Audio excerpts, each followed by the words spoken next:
خداوند متعال قرآن مجید میں ارشاد فرماتا ہے فَاسْأَلُوا أَهْلَ الذِّكْرِ إِن كُنتُمْ لَا تَعْلَمُونَ، سوال کرو اہل ذکر سے اگر تم نہیں جانتے۔ حکم پروردگار ہے سوال کرنا، یہ اللہ کا حکم ہے کہ سوال کیا جائے، لیکن سوال جاہل سے نہیں کیا جائے، سوال اس سے کیا جائے جو اہل ذکر ہیں۔ جاننا علم ہے اور نہ جاننا جہالت ہے۔ جہالت اندھیرا ہے اور علم نور ہے۔ خداوند متعال نے 1.25 انبیاء کو جو زمین پر اتارا، ان انبیاء کے زمین پر آنے کا مقصد صرف اور صرف یہ تھا کہ وہ انسانیت کو اندھیروں سے نکالیں اور نور کی طرف لے کے آئیں۔ کائنات کے سب سے بڑے معلم، کائنات کے سب سے بڑے رسول جب اس دنیا میں آئے تو ان کی تخلیق کا مقصد، ان کو زمین پہ ان کی بعثت کا مقصد، ان کو مبعوث کرنے کا مقصد صرف اور صرف زمانے میں علم پھیلانا تھا اور لوگوں کو جہالت سے نکال کے، اندھیروں سے نکال کے نور کی طرف لے کے آنا تھا۔ رسالت مآب نے جب دنیا سے ظاہری طور پر پردہ فرمایا تو وہ اس امت کو ایک حدیث کے حوالے کر کے گئے، انی تارک فیکم الثقلین کتاب اللہ و اطرتی اہل بیت۔ میں آپ کے درمیان 2 گراں قدر چیزیں چھوڑ کے جا رہا ہوں، ایک میرا قرآن ہے اور دوسری میری اہل بیت ہے۔ اب رسول اللہ صلی اللہ علیہ وآلہ وسلم نے اس امت کے لیے جو 2 پیشوا چھوڑے، جو 2 رہبر چھوڑے، وہ ایک قرآن ہے اور دوسری رسول اللہ کی اہل بیت ہے۔ قرآن وہ الہی آئین کی کتاب ہے جس میں خداوند متعال اپنے قانون دین کو محفوظ رکھے ہوئے ہے اور خدا احکامات کو سامنے ظاہر کرتا ہے، لیکن ان احکامات کی تشریح، ان احکامات کی تفسیر صرف اور صرف اہل بیت ہی کی زبان سے ہو سکتی ہے، اور اہل بیت ہی بیان کر سکتے ہیں کہ قرآن اس میں کیا کہنا چاہ رہا ہے۔ قرآن صرف اشارہ دیتا ہے، اہل بیت اس کی وضاحت کرتے ہیں۔ قرآن صرف حکم دیتا ہے اور اہل بیت اس حکم کو نافذ کرتے ہیں۔ قرآن صرف ایک احکام کی طرف رجوع کرنے کا حکم دیتا ہے اور اس احکام کے اندر چھپے ہوئے کیا الہی راز ہیں اور اس کی تشریحات کیا ہے وہ اہل بیت بتائیں گے۔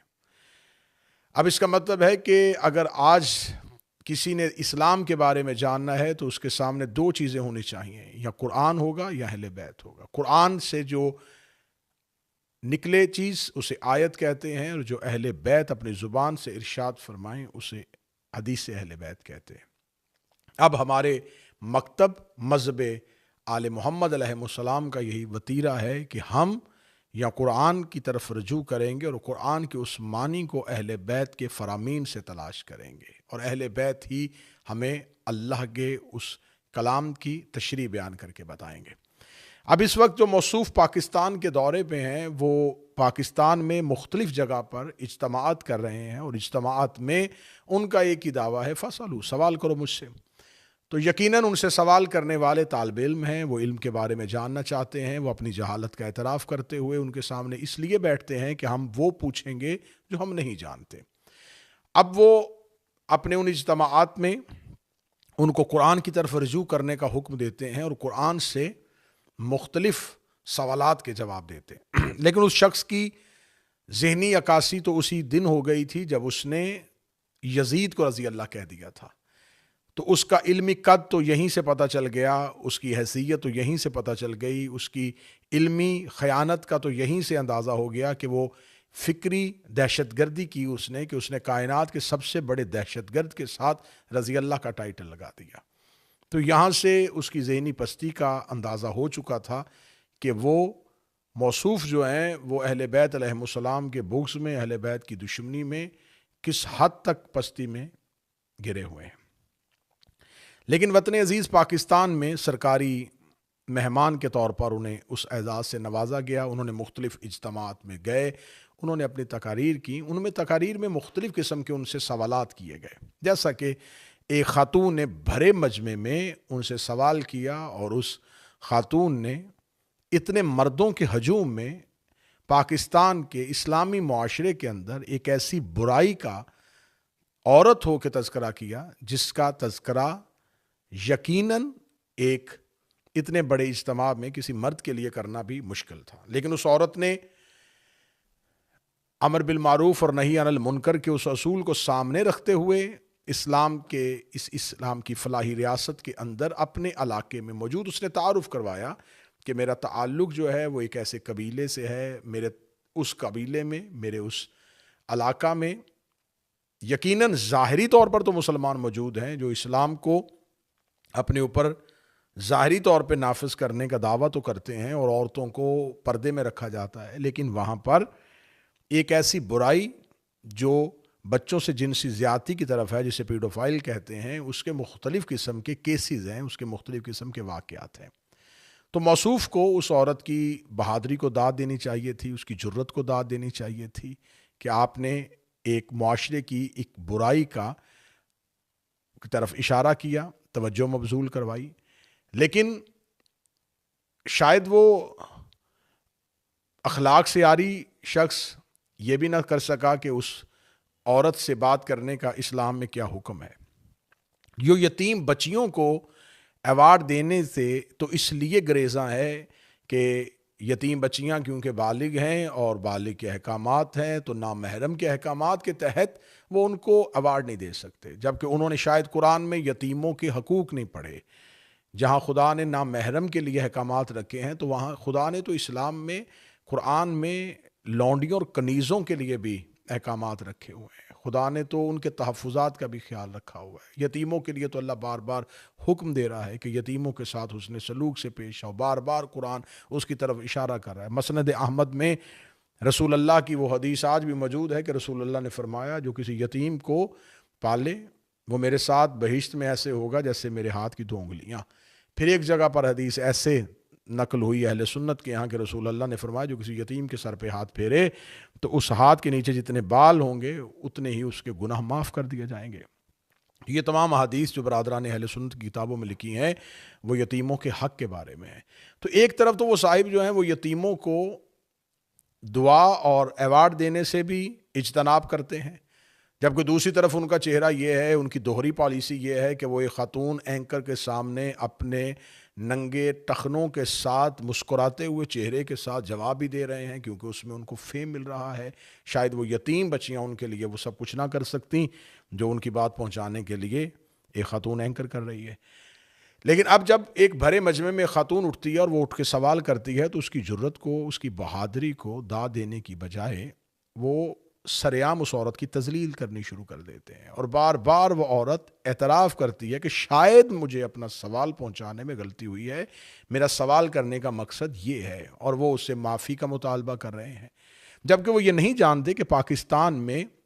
بچوں کے ساتھ جنسی زیادتی کے شرمناک حد تک کیسز جو ہیں وہ درج ہو چکے ہیں۔ آئے دن روزانہ ہم اخبارات میں پڑھتے ہیں، آپ ٹیلی ویژن پہ دیکھتے ہیں، آئے دن رپورٹ ہوتا ہے کہ نعوذ باللہ مساجد کے اندر بچوں کے ساتھ جو سلوک کیا جا رہا ہے، جو دین کا لبادہ اوڑے ہوئے وہ افراد جو ہیں وہ اپنے اس گناہ کا اقرار بھی کرتے ہیں، اعتراف بھی کرتے ہیں، اور ایسی بہت سی ویڈیوز بھی منظر عام پہ آ چکی ہیں، بجائے اس کے کہ وہ اسلام میں اس گناہ کی سزا کے بارے میں بتاتے، اسلام میں اس کی ممانعت کے بارے میں بتاتے، اسلام میں بتاتے کہ اسلام کے اندر اس گناہ کی سزا کیا ہے، یہ گناہ کس امت کے دور میں تھا، خدا نے ان پر کیا عذاب بھیجا تھا، جبکہ اس نے اس عورت کی تذلیل کرنی شروع کر دی۔ تو موصوف جو ہیں انہوں نے ایک مختلف قسم کا اسلام کا چہرہ دکھانے کی کوشش کر رہے ہیں، جس میں وہ اپنی ذاتی سوچ کو اسلام بنا رہے ہیں، اپنی ذاتی قیاس کو اسلام بنا کے پیش کر رہے ہیں۔ ایک طرف وہ پاکستان کی حکومت سے اور پاکستان کے ایک ایئر لائن سے اس بات پہ ناراضگی کا اظہار کرتے ہیں کہ وہ انہیں ان کا سامان جو ہے وہ لے کے آنے کے لیے انہیں کسی قسم کا کنسیشن نہیں دی جاتی، ان سے کسی قسم کا تعاون نہیں کیا جاتا، بلکہ ان کو روک دیا جاتا ہے کہ ہم آپ کو یہ سہولت نہیں دے سکتے۔ تو ان کو یہاں پر تو پاکستان کے اس ایئر لائن کو داد دینی چاہیے تھی، اعتراف کرنا چاہیے تھا کہ وہ اپنی ڈیوٹی اور اپنے فرائض کو احسن طریقے سے سر انجام دے رہے ہیں۔ تو ان کے مختلف قسم کے ایسے جتنے بھی چیزیں جو سامنے آ رہی ہیں، اس ویڈیو میں مجھے ان کی اس کی شخصیت کو تنقید کا نشانہ اس لیے نہیں بنانا کہ میں پہلے کہتا ہوں کہ تنقید اس پہ کی جاتی ہے جو شخصیت ہو، اور جس کے ہاں ہیرو جو ہے وہ یزید ہو، اس کے بارے میں کیا بات کی جا سکتی ہے، اس پہ کیا اس پہ اور کیا اعتراض کیا جا سکتا ہے کہ جس کے ہاں جو اسلام نے رضی اللہ کا ٹائٹل ہے وہ یزید جیسے ملعون شخص کو دے دیا جاتا ہے۔ تو اب اسلام جو ایک حقیقی چہرہ رکھتا ہے، ناظرین گرامی قدر، وہ چہرہ یہ ہے کہ آپ سوال کریں، آپ ضرور پوچھیں، آپ جانیں، آپ کو جاننے کا حکم ہے، اللہ کی طرف سے آپ کو حکم ہے کہ آپ جانیں، آپ علم حاصل کریں، آپ پوچھیں، آپ سوال کریں۔ لیکن سوال کرنے کے جہاں خدا نے حکم دیا ہے تو وہاں خدا نے یہ بھی بتایا ہے کہ آپ نے پوچھنا کس سے ہے، آپ نے سوال کرنا کس سے ہے۔ جس سے سوال کیا جائے اس شخص کے اندر کیا شرائط ہونی چاہیے، اور پھر آپ نے کسی بھی شخص سے جب اسلام کے بارے میں سوال کرنا ہے، چاہے وہ اسلام کے کسی بھی فرقے کے ساتھ تعلق رکھتا ہے، تو آپ نے سوال کرتے ہوئے اس شخص سے یہ نہیں پوچھنا کہ آپ کیا کہتے ہیں، آپ نے ان سے یہ پوچھنا ہے کہ اس کے بارے میں قرآن کیا کہتا ہے۔ اور اگر وہ قرآن کی تشریح اپنی مرضی سے کرے تو آپ اس سے پوچھ سکتے ہیں کہ اس میں اہل بیت کا کوئی فرمان کی وضاحت دے کہ اہل بیت نے اس کے بارے میں کیا کہا ہے، کیونکہ قرآن سے آج تک جتنے بھی احکامات لیے جا رہے ہیں، ہر ایک مکتب، ہر ایک مسلک، ہر فرقہ یہ کہہ رہا ہے کہ میں قرآن سے وہی حکم لے رہا ہوں جو اللہ مجھے کہہ رہا ہے۔ لیکن قرآن ایک حکم میں مختلف قسم کے معنی نہیں رکھتا۔ قرآن نے کہا ہے کہ نماز پڑھو، لیکن ہاتھ باندھنے والا بھی کہتا ہے کہ میں نے قرآن سے لیا ہے، ہاتھ کھولنے والا بھی کہہ رہا ہے کہ قرآن سے لیا ہے، سینے پہ ہاتھ رکھنے والا بھی کہہ رہا ہے کہ قرآن سے لیا ہے۔ تو یہ قرآن کی جو تشریحات ہیں، ان تشریحات کی طرف جانا ہے کہ قرآن کے اس حکم کی تشریح ہم نے کس سے لی ہے، کیا اسی سے لی ہے جس کی طرف رسول اللہ نے ہمیں حکم دیا تھا۔ تو بس جہاں آپ کو سوال کرنے کا حکم ہے تو وہاں پر یہ بھی حکم ہے کہ سوال اس سے کیا جائے جو جانتا ہو، سوال اس سے کیا جائے جو اہل ذکر ہو، سوال اس سے کیا جائے جو آپ کو علم تو دے لیکن قرآن اور اہل بیت کے مطابق۔ خداوند متعال ہمیں جاننے کی، ہمیں پہچاننے کی صلاحیتوں سے نوازے، اور خدا ہمیں حقیقی علم کی طرف راغب کرے اور ہمیں حقیقی علم کی طرف